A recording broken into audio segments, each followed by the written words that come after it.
Hi guys, my name is Vanessa Smedley and I'm a painter. Today we are going to paint this nice little English seascape here because I thought it would be a nice little change of pace. So let's do this! Here's the materials list for today. You can either pause and screenshot, or it's also listed in the description.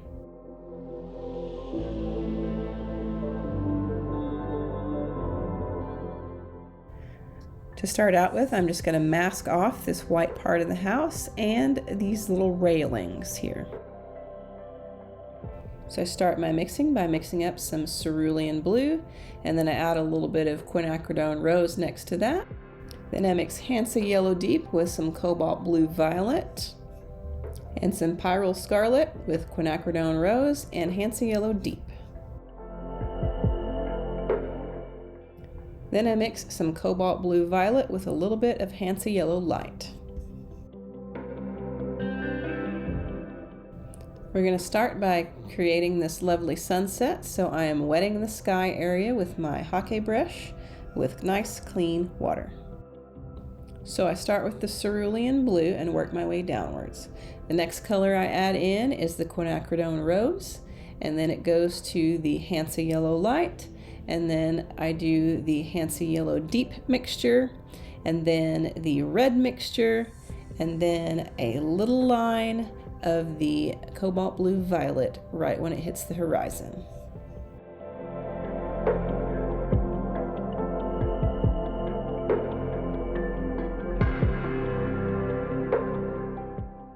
Then I lift out a few very wispy clouds with some clean water and a 1/2 inch flat brush.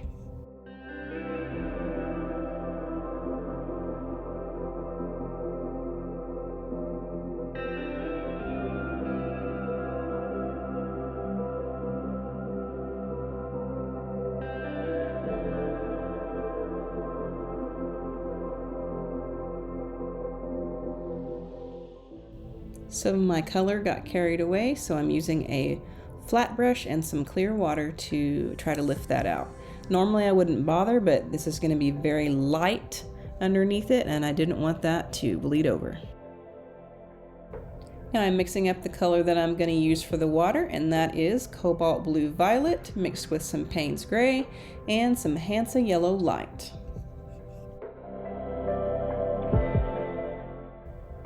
I wet the water area with some nice clean water, and then I begin dropping in color. I start with some of my rose mixture at the top closer to the horizon, and then I bring in some of that purple that I just mixed towards the bottom.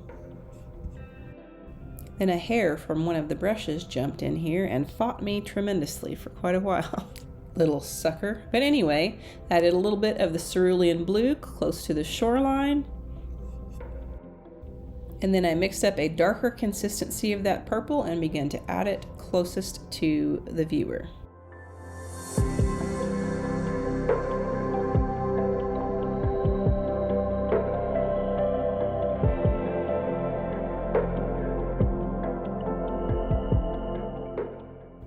I add in a little bit of Cerulean Blue and the reflection under the rocks, and then I add in a little bit more of the darker purple to add to that reflection.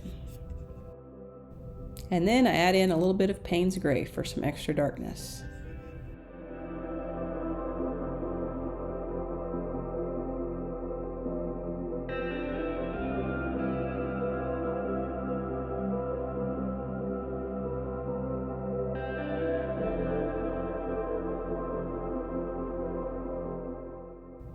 I add in a little bit more blue towards the shoreline, and it's time to dry.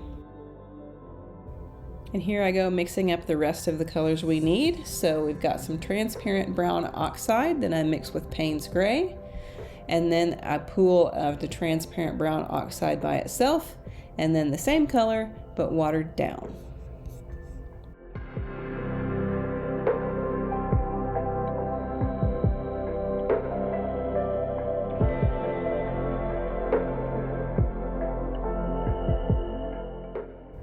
I have let all of that dry, and I'm going to start on this brick near the chimney, and I'm using just the brown by itself.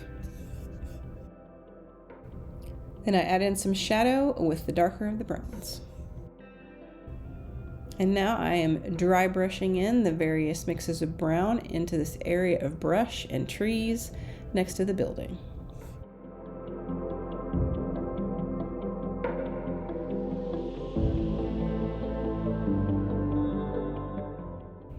And here I use some yellow ochre to provide some variety in this area, and then begin to drop in the darker of the browns.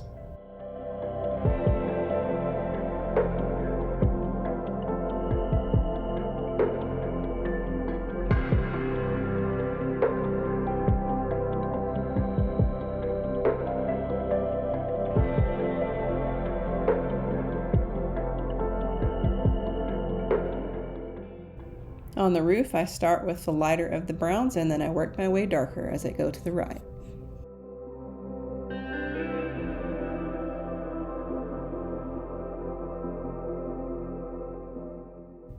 I start out with yellow ochre again and then begin to work in some of the other browns.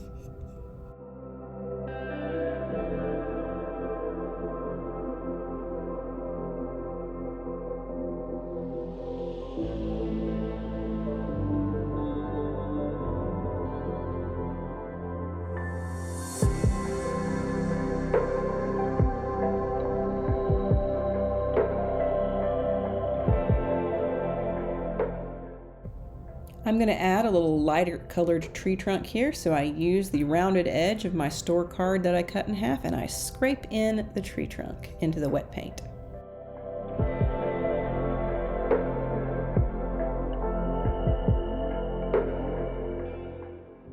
Now I'm going to do a light wash of the transparent brown oxide over the rest of this white area, and I'll come back in later and do more detail over it.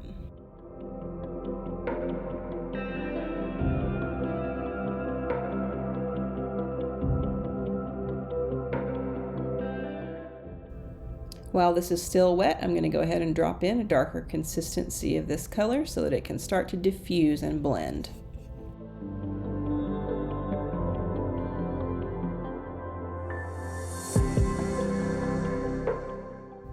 And I bring back in some of the darker brown as well.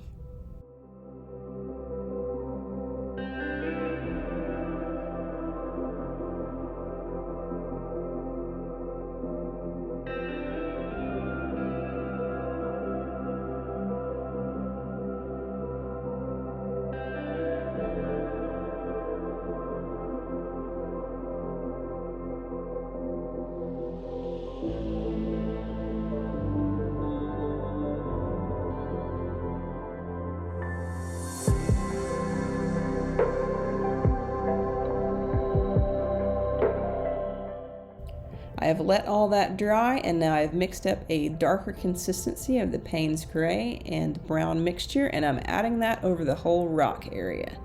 Then I'm going to come back in with my store card that's cut in half, and I'm going to scrape the rock texture in here. If you need a video showing you exactly how to do that technique, or if you've never seen it before, the link is above. The link won't take you away from this video, it will just save it for you after you're done with this video. So don't be afraid to click on it. So what this technique does is really just scrapes highlights onto this rock, and then the paint runs kind of into the shadow areas, and it just makes a very effective and very easy rock texture. Just be sure to use the rounded edge of the store card and not the sharp edge that you cut. I mean, if you have one that you cut. If you don't, then just use the rounded edge of whatever credit card or store card you have.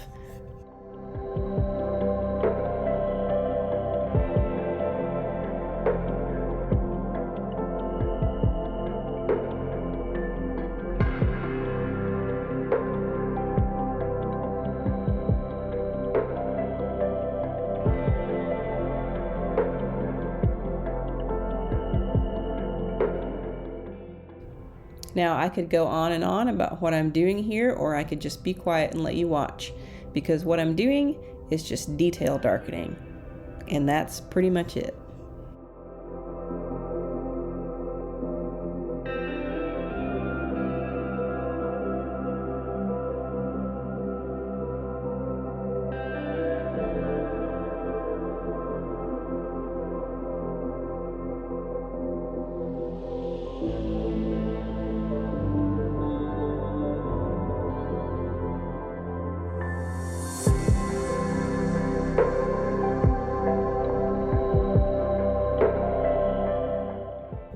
I have this sufficiently where I want it, so I remove the masking fluid and get ready to do the building. First, I use a very watery mix of the brown and use clean water to blend that downward. And then I use a very watery mix of Payne's Gray to add some detail and shadows to the front of the building.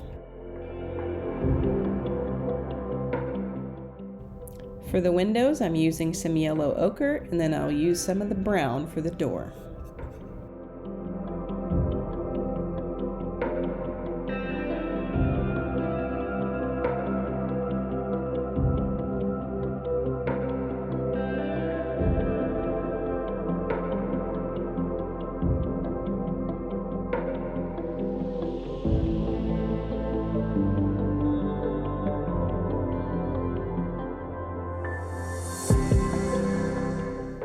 Then I knock back some of the white here on this fence with a mixture of the Payne's Gray and brown, and then begin to darken up some of the other details.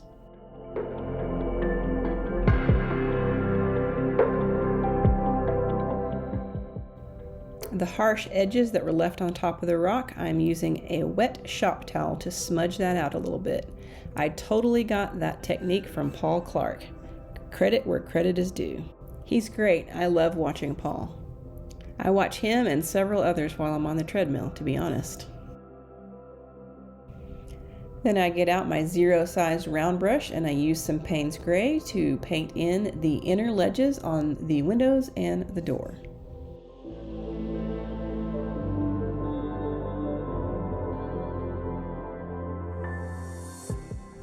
And then, lucky you, you get to witness another round of detail darkening.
Then I use my dark purple and I begin to add some details in the water, and also to darken up the reflections under the rocks.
Then I use a white soft pastel for the highlights of the rocks in a few areas.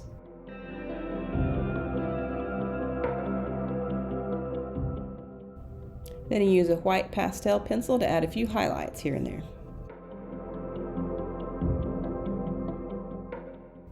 And here's the finished painting, and it sincerely makes me want to visit England. I mean, pretty much anything does, because I just love British culture. But anyway.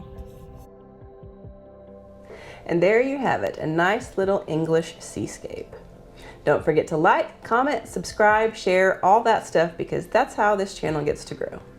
Thanks for watching. I'll see you again next time.